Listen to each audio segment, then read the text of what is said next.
Hello and welcome to the Reversing Diabetes with DelaneMD podcast. This is episode number 186. I am recording it on a Sunday, which is kind of weird. I used to record it on the weekend a lot, but I've started posting it to YouTube or broadcasting it on YouTube when I record. So I've been doing it through the week, but I came down with COVID last week and my week was kind of shot and I was kind of drained. I'm still a little nasally, although I'm testing negative. Still, I think, a little brain foggy too. So bear with me if I am off a little bit today. So today we are going to talk about what to eat and the things that I recommend for folks to eat. Before we get started, I want to make sure you know, if you're new to the podcast, I'm your host, Dr. Delane Vaughn. If you're looking for strategies to live a naturally healthy life, that is what this podcast is dedicated to. You are in the right place. If you are medicated, if you are on meds for type 2 diabetes, be careful of making the changes that I recommend in these podcast episodes. You have been medicated for the way you've eaten in the past. When you change that way you eat, you probably will need different meds. And if you don't pay attention to that or have a good avenue for figuring out how you need to change your meds, you can get very, very sick very, very quickly.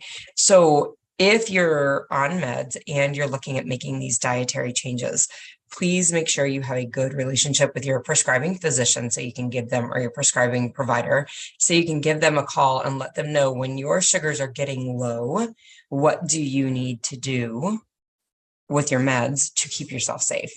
So I always want to make sure that folks know that, because really, truly, you can get quite sick. The medications that you are taking override your body's ability, the natural ability for your body to manage your glucose level. And when you change the glucose that you're giving your body, those meds can drive you too low, super low, dangerously low. And that can be a real problem. So please be careful if you're doing that. Make sure you have a good line of communication with your physician. I also want to point out, if you're enjoying this podcast, if you like the podcast, if you're getting help from this podcast, please rate and review the podcast on your podcast app. If you do that, then that gets this podcast in front of more people, really, is what it comes down to. If you've been finding benefits from it, other people would probably like to have benefits from it. Help them out, throw them a bone, rate the podcast. Also, you can follow me on Instagram. You can follow me on Facebook at DelaneMD, both of those. There is a free Facebook group. I feel like I always get the name wrong, but I'm pretty sure it's Reversing Diabetes. It's DelaneMD. So you can search that and then just ask for to be admitted there. So those are some things that you can do to get more help with this and get more information with this. That Facebook group has a really great community in there, and lots of people willing to help and share information and share stories. It's a fun group to be a part of. Okay, so we are going to talk about what to eat. I get this question from clients. I get this questions from non-clients. I get this questions from, this is like the most frequent question I get from folks. What am I supposed to eat? Of course, for me, what I focus on a lot is what you're not supposed to eat. Like, what should you avoid? You're not getting diabetes because of, I guess it is the food that you're eating, but it's really, you have to cut certain foods out of your life to reverse the diabetes and to not be diabetic. So for me, it's easier to be like, these are the things you shouldn't eat. And then in my brain, it's like, there's a plethora of other things to eat. But I realize that that's not how folks see it. So I'm going to answer this question. I don't usually give folks food plans. What I understand is that it's not that you need me to tell you what to eat. It's that we need to figure out why you continue to want to eat foods that are making you sick. There is no food plan. If I give you a food plan, but you still hold on to the belief that you love pasta and breads and cake and candies, and you just can't imagine going through life without it, if you're holding that, it does not matter what food plan that I give to you. That thought feels very real to you, and it will override the situation, and you will eat those things regardless of what food plan you're given. So that's why I don't really spend a lot of time giving a food plan. I do help people develop food plans, but I don't usually give a food plan. But today, here you go, guys. Here, it's going to happen. So we're going to talk about what to eat. We're going to talk about when you can eat certain things. And I'm not talking when in a day, although that's important. I'm talking about the differences between the foods that you can eat when you're reversing your diabetes and the foods you can eat after you've reversed your diabetes. And then I want to talk about the mindset a little bit of how to decide when you're unsure. So the basic formula that I recommend and that I utilize for what people should eat, what women should eat when they're trying to reverse their type 2 diabetes. You need a protein, you need a healthy fat, and you need vegetables. That's really what you need. That is the basic protein or the basic formula. So protein can be steak, beef, ground beef. You know, people get excited about hamburgers are horrible. No, hamburger buns are probably not great for reversing your diabetes, but hamburgers are fine. Turkey burgers, right? So any beef, again, beef tips, all of the beef. Chicken is great. Chicken breast, chicken thighs. I prefer chicken thighs when I'm eating because I like the flavor of them. They have more fat in them. Some people are fine with chicken breast. That's fine. Turkey, all the turkey. Pork chops are probably most ideal. There are other cuts of pork. I don't eat pork. I don't eat beef because I have an allergy to them. So I'm not as familiar. I don't spend time cooking those foods. So, but all the pork, lamb is great. Salmon, all the fish is fine. So those are all protein sources. Okay. Do understand that, using like, oh gosh, what's the word? Lunch meat, using like processed meats. So that's going to be lunch meat. That's going to be sausages. That's going to be bacon, are not great sources of meat. They're fine. They'll work. Nobody got diabetic because of their turkey lunch meat problem. Okay. That's not usually the issue that's driving diabetes, but there's a lot of evidence that there are other issues with processed meats, including colon cancer risk. That's the biggest one that comes to mind for me. So, probably don't need to just be downing, you know, tubs full of luncheon meat or bacon. Okay. But beef, chicken, turkey, pork, lamb, and all the fish are great sources of protein. There are other sources of protein. There's dairy sources of protein. Nuts are also a source of protein. So dairy, so all of the meats typically don't have any carbohydrates associated with them. Okay, there are no carbs. It's just protein. When we start to get to these other sources, these dairy sources of protein, and then the nut sources of protein, there are carbohydrates associated with them. So cheese, cottage cheese, you guys know how I feel about cottage cheese. Nobody loses their shit and eats an entire tub of cottage cheese in one sitting. Most people don't. So I think cottage cheese is a really great source for food. It's got great protein, great fat associated with it. It's versatile. It can go with sweet stuff. It can go with savory stuff. I think cottage cheese is wonderful. I realize it's not for everybody, but there you go. Cottage cheese is a great source. Any other like goat cheese is a great source. This is soft cheese. You can eat it with vegetables. Any of the hard cheeses, again, great source of protein, great source of fat. That is, I don't know that it's the best source of fat, but it's not a bad source. It has fat associated with it, which just means that you're getting more than just carbohydrate macronutrients, and your body processes that a little differently. So cheese and dairy milk is fine, but it's probably not as high in protein and probably is a little higher in carbohydrates. So any of the dairy sources of protein are also great. Eggs are a great source of protein. I forgot to mention that with the meat, and that's usually where I include that. Eggs are a great source of meat or protein. They also have fat with them.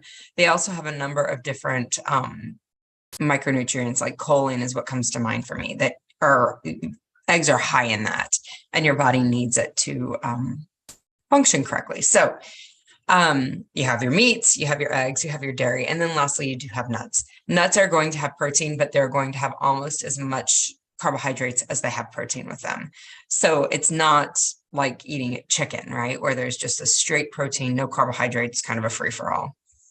So, and it's really not a free-for-all. You can consume so much protein in one sitting that your body actually starts converting that into glucose. So it's not a free-for-all, but it's really where your primary food, like when you're looking at a meal, it should primarily be protein. And it can be a variety of, so you can do some nuts, you can do some, meat, you can do like a stir fry. Like I'll cut up chicken and stir fry them with, or stir fry it with vegetables. But then I also add like cashews to it, and it's just really tasty and it adds a fun texture and flavor to it. So I like that. But yeah, so you have your meats, eggs, dairy, nuts. Those are typically sources of protein. Recognize dairy and nuts are also going to be a source of fat. Okay. So then you have your vegetables. Really, vegetables it's just so much easier for me to tell you what not to eat with vegetables. Stay away from potatoes and sweet potatoes for now. Period, in a sentence. Rice is probably considered a vegetable of some sort, but like clearly it's a starch. You need to stay away from those things too. So carrots, celery, any greens, all the lettuces, bok choy, cucumbers, peppers, like bell peppers. I'm trying to think of other vegetables. Beans come to mind, and that's probably more of a protein source. Again, that is going to be a very high carbohydrate protein source, and you may not be able to utilize that, at least in the phase where you're trying to reverse your diabetes. Broccoli, cauliflower, all the veggies. The veggies are fine. Nobody got diabetic because of their cauliflower problem. Okay. Chances are really good nobody got diabetic because of the garbanzo bean problem either. But in that phase where you're trying to reverse your type 2 diabetes and reverse your insulin resistance, sometimes you have to avoid those carbohydrates. So all the veggies are really fine. I'm trying to think. I mean, even like super starchy veggies. I love beets. I love Brussels sprouts. All of those things are great. So they can be starchy or carbier, and you probably have to be careful of that in that phase where you're reversing your insulin resistance. So you have your protein, you have your veggies. Really, all the veggies except for a few are fine. Now, if you eat a beet and you find that your blood sugars like jump up to 250 after eating a beet, I would be really surprised, but I don't make up the rules. If you find that that happens, you probably need to remove that from at least your menu for now. Okay. And then the last thing that you need to add to it is fat. In the 1940s, Eisenhower, I think it was the 40s, it may have been the 50s actually, that Eisenhower had a heart attack, and his doctor said that it was because of dietary fat. And we demonized. From that point on, we spent decades demonizing dietary fat, and we processed our foods to remove the dietary fat because we thought we were removing heart disease. Over the time period, the decades since then, we have not removed heart disease. We have not limited heart disease. We've actually seen it climb because we have started eating more carbohydrates to fill in where the fat used to be. Okay. Fat makes you feel full, and fat makes things taste good. You know what else does that? Carbohydrates. They make you feel full and they taste good. So fat needs to be undemonized, essentially. It is not the problem. It is not a free-for-all. Okay. So there has to be some like common sense going with this, some critical thinking going with this. So recognize the fat that comes in are like animal-based fats do have some issues with them because of how we raise our animals in America. Okay. And that's a whole nother story. So you may have to limit how much animal-based fat you take in to keep your saturated fat lower. However, I'm talking about fats in the form of olive oil, avocado oil. Avocados, by the way, are a great veggie because they have tons of really healthy fat with them. Some nut oils are fine. Some seed oils are fine. Some are not. There's a rapeseed, which is a horrible name, but that's what it's called and probably needs to be avoided. Any corn oils. So corn oil is going to be corn oil. It's going to be canola oil. It's going to be vegetable oil. Those are a no-go. If you think about corn as a food, it's not an oily substance by nature. Okay. We have to do a lot of chemistry to make it oily. So it's a no-go. Okay. You're going to want to think of things that are naturally oily. Okay. So olive oil probably has the best evidence behind it for being safe. So if you ever question what you should add olive oil to it. Again, avocado oils, fabulous. Walnut, all of those different nut oils are probably fine if you're not only using them. Same thing with the seed oil. I love sesame oil. I love it when it's toasted. God, it's so good. It's just very, very tasty. It adds a lovely flavor to your food. Probably does not need to be used solely, right? Like, so you should have a handful of different oils that you use. Olive oil should probably always be like your base. And then have a few others that you use. Butter, again, if you're not using it only, like it's probably fine. Ghee is a purified butter, probably better than butter. All of those sources of fat are fine. Tallow is a fine source of fat. Again, if you're getting tallow, you're probably getting a higher quality than what the fat is in our meat, so it's probably better, but you should not be using only one source of fat unless you're using olive oil, and nobody does that because they feel like it doesn't have the appropriate flavor that they're looking for everything, okay? But olive oil has the safest profile with it as far as heart disease. So that probably needs to be your go-to if you're unsure. And then using some of these other fats in like a variety, you just want a variety of them. You don't want to only get one, okay? So that is the fats.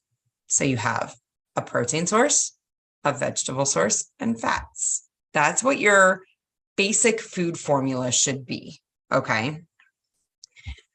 I definitely every day usually do this. Yes, it's a protein source, it's a veggie source, and there's fat. Like I make sure I add plenty of fat to those foods. And then I usually will have fruit. Okay. So this breaks it down to like, this brings us to this. There are two basic phases, or there are two phases that you're looking at when you're figuring out what you can eat. There is the phase of when you're reversing your type 2 diabetes.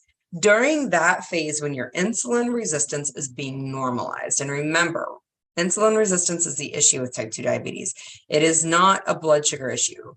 Yes, your blood sugars go up. Yes, that is a problem. But the reason that your blood sugars go up is because your cells are insulin resistant. They've been exposed to so much insulin over the years that they cannot even hear the story anymore. They plug their ears and they don't do what they need to do in the presence of insulin. So your body produces tons of insulin to try to pull that blood sugar, that blood glucose inside the cell so it can use it as fuel, but your cells are resistant to insulin, so they do not hear the message, they do not open up, and that allows your blood sugar to stay outside your cells and climb very high, and that's what we pick up as diabetes, okay? The way to fix that issue is to make your cells be insulin sensitive, to reverse the insulin resistance. When you are in the process of reversing insulin resistance, you have to eat less carbohydrates. Your cells just cannot tolerate carbohydrates. And that's why like potatoes and sweet potatoes need to probably be off the table in that phase because they're just too many carbs in one sitting. Same with fruit. It may not need to be entirely off the table, but it needs to be very limited because it's probably just too many carbs in that one sitting for your cells to manage, okay? So for me, I typically will have protein and I'll have veggies and I'll have fat. And then I usually have some fruit also. And a lot of times if I'm eating the fruit too far from my meal, I'll make sure that I have the fruit with more protein and fat. So either with cheese or with like cottage cheese or with some Greek yogurt, unsweetened Greek yogurt. So that is fine because my insulin resistance is resolved, like, and has been for years. My biology is normal at this point.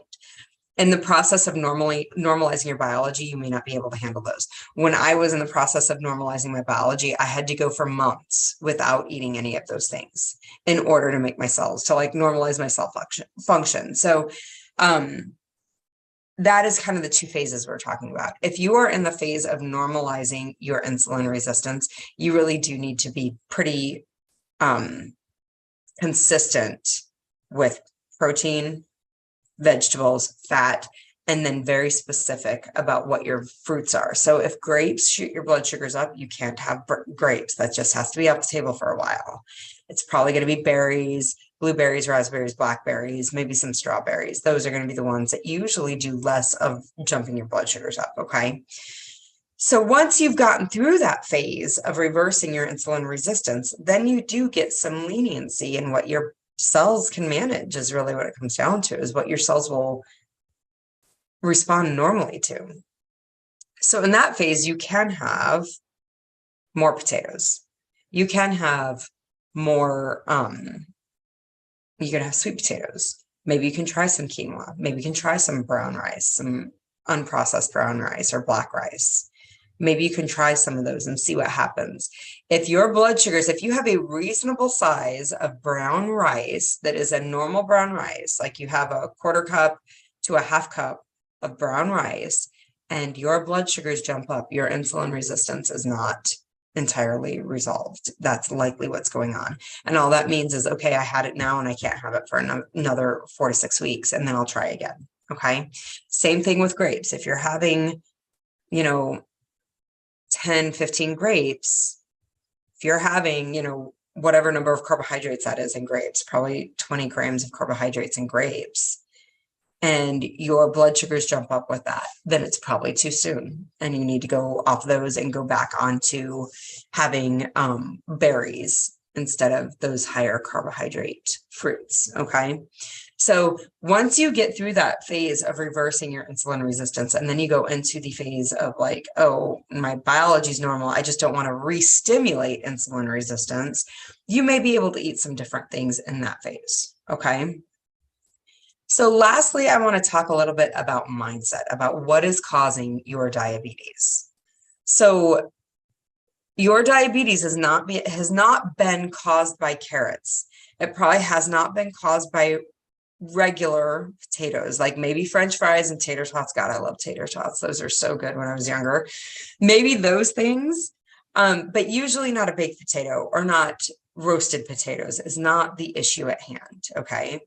Your diabetes has not been caused by your banana problem. It has not been caused by your grape problem. So when you're thinking about, can I eat this food or not? The question really needs to be is this food causing my diabetes? Right now, in this setting, is this food causing my diabetes? Carrots are not the problem. Celery is not the problem. Chicken is, for the love of all that holy is not the problem, okay? If you're looking at, can I have Pringles? They're likely the problem. If you're looking at, can I have mashed potatoes and your insulin resistance is still kicking in high gear, they are likely the issue, okay? If you're looking at, can I have this roll? Those are the things that cause diabetes. Okay. So if you're wondering, can I eat this? That's the question. Is this causing my diabetes? And again, like in that stage of where you're still insulin resistant, you might not be able to have an entire banana because it may continue and persist and cause your diabetes to continue and persist. Okay. So it may not be an entire banana, it may be a half a banana or a 1/4 of a banana if you really love bananas. Same thing with the grapes. It's probably not 3 grapes that are going to be the issue. It might be 20 grapes that are going to be the issue. Okay. So you need to ask yourself, is this going to be the food that causes my diabetes? And if it is, then you probably need to rein that in. You probably need to avoid those until your insulin resistance has been resolved. So that's kind of the mindset that I use. The mindset that I typically tell people to, when it comes down to, can I eat it? Did that food grow on the ground somewhere? Can you imagine the food that's in your hand about to go into your mouth being grown in the ground on the earth somewhere? Because if you can, then it's probably okay. But if you cannot, it's probably not food that's meant for you as a human being. Okay. And it probably needs to be very limited, if not removed entirely from your diet. There is no Snickers tree. There are no Otis Spunkenmeyer muffin bushes. There are no delicious Hawaiian roll vines. Like that is not food that is grown on the earth for us. Okay. So that food probably needs to be avoided. Okay. You can pluck a chicken off the ground. And you can eat the thighs and the breast and all of that. You can find that, the wings, the drumsticks, those are foods that are on the ground in the form of an animal. You will never find a chicken finger on a chicken because that is not food that is made for the human being. That is not real human food. That is very processed meat. Same thing with chicken nuggets. You're not going to find that. Okay. So that's the mindset that I always have people look at. One, is this going to worsen and persist my diabetes? That's the first question. Is this food going to do that? The second question then becomes, what can I eat? Like, where did this food come from? Is this food that really aligns with my biology? Yes or no? Okay. So those are the basic strategies that I help people learn to use so they can figure out what they can and cannot eat. Okay. Again, I ran through a number of different proteins. I ran through a number of different vegetables and a number of different oils. There are fruits. And again, like, where can you start incorporating fruit back into your diet in a way that is not going to re-stimulate your type 2 diabetes? Remember, guys, food is it's a biological experience. It is not a social, it is not an emotional experience. It's literally a biological experience. Every deep breath you take brings oxygen into your body so that you can utilize oxygen as a human being. That is a biological system, a biological event. And you are not sitting there going, God, that deep breath is so amazing. I just need more. You're not over breathing to a point that you're making yourself sick. Okay. Same thing with peeing. That's the other one. I'm always like, nobody's like, God, I wish I could just spend all my time in the bathroom peeing. That would be nobody's like selling the farm or stealing from grandma to go and use the bathroom over and over again. That's a biological system. You use the bathroom, you urinate based on your biology, not for anything else. Food is the same thing. Food is meant to fuel your cells, and that is it. That is the biological need you have with food, okay? If you are utilizing food for something else, for entertainment, to manage your emotions, to just because you love it, that is something that needs to be worked on. That's what we do in coaching, okay? If that's something you're interested in, send me an email, Delane@DelaneMD.com. I'm happy to set you up for a consult and get you started in the group and get you ready, or get you to a place where you're done with your diabetes and it's behind you. If that's something you're interested in, Delane@DelaneMD.com, send me a message. All right, if you have any other questions about this, don't hesitate to reach out to me. I'm happy to answer any questions.